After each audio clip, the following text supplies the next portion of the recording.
ඉතින් ඇත්තටම අද අපිට සතුටු දවසක්. මොකද අපේ ATG මීරිගම ආයතනයේ ප්‍රථම වතාවට සංවිධානය කරන ප්‍රීමියර් ලීග් 2025 ක්‍රිකට් තරඟාවලිය අද තිබුණා.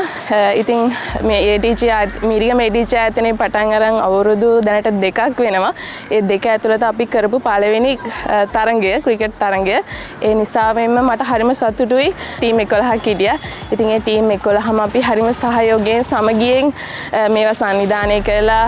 අපි හවසට හැමදාම ක්‍රිකට් පුහුණු වෙලා මේ තරඟය අද ලස්සනට තියන්න පුළුවන් වුණා. ඒ වගේම තමයි අපේ ATG මීරිගම ආයතනයේ සංවිධායක මණ්ඩලය අපිට තව තරඟ මේක සංවිධානය කරලා තිබුණා.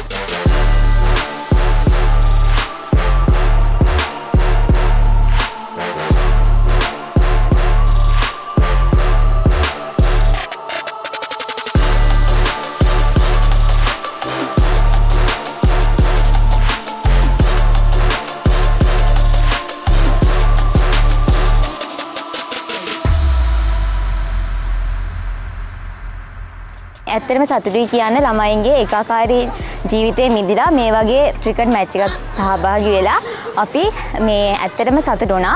ඇත්තටම අපේ ATG ආයතනයේ කළමනාකාරීත්වයට ඇත්තටම බෙහෙවින්ම ස්තුතිවන්ත වෙනවා. අපි වෙනුවෙන් මේ වගේ මේ තරගයක් සහභාගී කරාට.